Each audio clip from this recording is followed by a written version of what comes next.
এখনো পর্যন্ত পথশ্রী প্রকল্পে পৌঁছায়নি মুর্শিদাবাদ জিয়াগঞ্জ ব্লকের তেঁতুলিয়া পঞ্চায়েতের ইন্দ্রডাঙ্গায়। দীর্ঘ 2 বছর যাবৎ ইন্দ্রডাঙ্গা মোড় থেকে খনিয়াপুকুর অবধি 2 কিলোমিটার রাস্তার বেহাল দশা। নির্বিকার বর্তমান প্রশাসন। শুধু এটা বললে ভুল হবে, বর্তমান পরিস্থিতিতে মুর্শিদাবাদ জেলা রাস্তার বেহাল দশার চিত্র ইলেকট্রনিক মিডিয়া এবং দৈনিক কাগজে প্রকাশিত হচ্ছে, কিন্তু তা সত্ত্বেও এ ব্যাপারে রাজনৈতিক নেতা থেকে প্রশাসনের কর্তাদের মুখে কোনো শব্দ নাই। স্থানীয় বাসিন্দাদের দাবি, বামফ্রন্ট সরকারের আমলে এই রাস্তায় মোরামের ছিল। বিগত 2 থেকে 2.5 বছর আগে এই বেহাল রাস্তা বর্তমান শাসক দলের আমলে পিচের আবরণ পড়ে, কিন্তু তার টিকসই হয় মাত্র 1 বছর।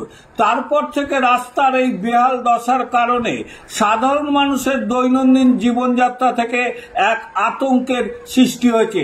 এখানেই আছে ইন্দ্রডাঙ্গা সুস্বাস্থ্য কেন্দ্র, যার প্রবেশ পথের চারপাশ ঘিরে আছে জঙ্গলে। বিশেষ করে যারা অসুস্থ রোগী বা গর্ভবতী মহিলা, তাদের এই কেন্দ্রে নিয়ে যেতে চরম সমস্যার সম্মুখীন হতে হচ্ছে। প্রসূতি মা থেকে রোগীদের হাসপাতাল নিয়ে যেতে গেলে খাটিয়া ব্যবহার করতে হচ্ছে। স্থানীয় লোকজন এই পরিস্থিতি থেকে মুক্তি পেতে মেম্বার থেকে প্রধান এমনকি প্রশাসনিক লেভেলেও জানানো সত্ত্বেও কোন রকম রাস্তার ব্যাপারে অগ্রগতি হয়নি। প্রায় এই রাস্তায় চলাচলের ক্ষেত্রে ছাত্রছাত্রী থেকে সাধারণ মানুষের ঘটছে দুর্ঘটনা। পথশ্রী রাজ্যে হতশ্রী রাস্তা এলাকাবাসী আতঙ্কে রেখেছে। স্থানীয় বাসিন্দাদের মধ্যে বামফ্রন্ট আমলে মোরামের রাস্তা অনেক ভালো ছিল।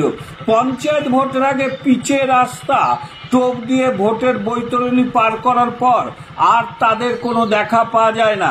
সামনে বিধানসভা ভোট, হয়তো ভোটের দামামা বাজতেই তাদের আবার দেখা পাওয়া যাবে।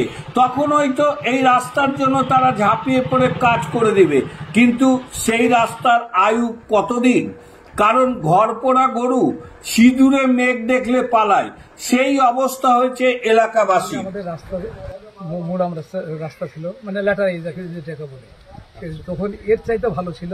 তখন মানুষ খুব ভালোভাবে সুন্দরভাবে যাতায়াত করতে পেরেছে।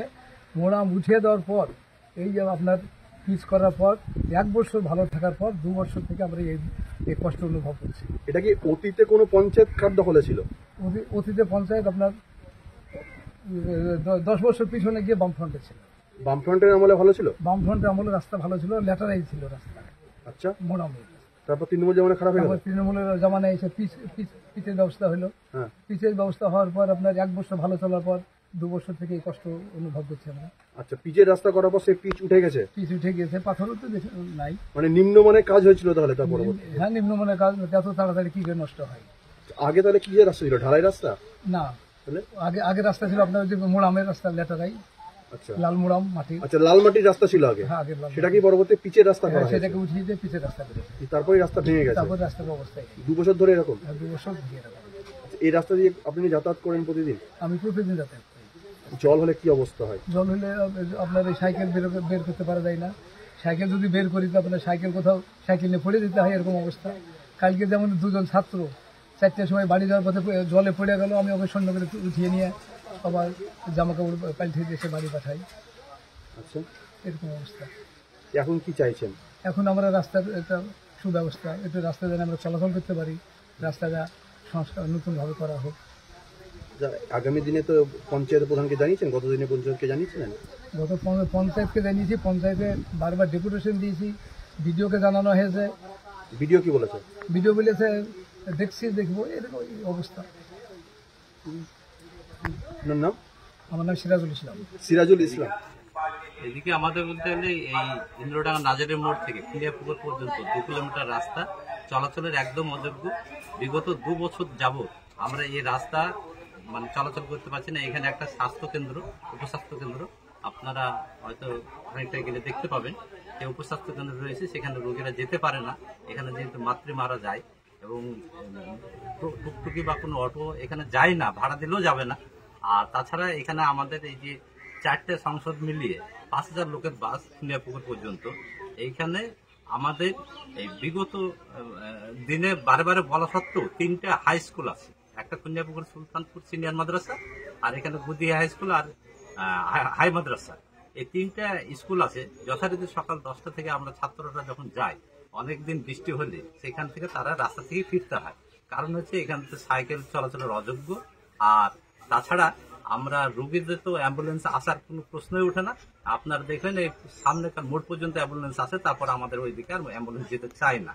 এতে আমরা যারা মাতৃ মা আছে, গর্ভবতী মা, তাদেরকে নিয়ে যেতে পারি না। মুমূর্ষু রোগী হলেও আমরা নিয়ে যেতে পারি না। কি করেন তখন? হ্যাঁ, কি কবে নিয়ে আসেন? আমরা অনেকে দেখা যাচ্ছে যে কি কোলে করে নিয়ে আসে, যেগুলো হয়তো বৃদ্ধ, আবার যারা গর্ভবতী মা তাদেরকে হয়তো সেভাবে হয়তো বাসে বেঁধে সেভাবে হয়তো একটা বাছাই করে নিয়ে আসা হয়, যেহেতু অ্যাম্বুলেন্স যায় না, এভাবেই নিয়ে আসা হয়। কতজন স্টুডেন্ট আছে এদিকে? হ্যাঁ, স্টুডেন্ট কতজন? স্টুডেন্ট এখানে আমাদের গ্রামে 700-800 স্টুডেন্ট আছে, কুনিয়াপুকুর আর ইন্দ্রডাঙ্গা মিলে।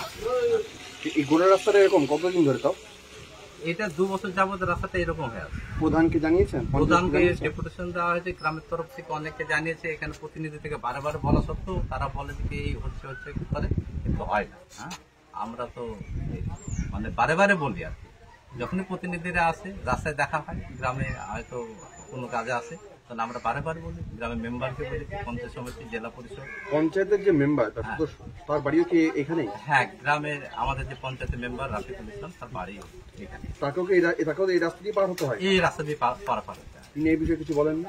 তিনি বলেন যে কি পঞ্চায়েতের এটা কাজ না, এটা জেলা পরিষদের কাজ। তারপর আমরা জেলা পরিষদের মেম্বারকেও বলি, জেলা পরিষদের মেম্বার বিগত 1 বছর থেকেই বলছে যে কি এই হবে, কিন্তু কোনো সুরাহা এখন পর্যন্ত হয়নি। কি জেলা পরিষদের মেম্বারের নাম? জেলা পরিষদের মেম্বার যে মগরেব সরকার। আপনার নাম? আমার নাম শফিউল হাসান। শফিউল হাসান। সুফিউল হাসান।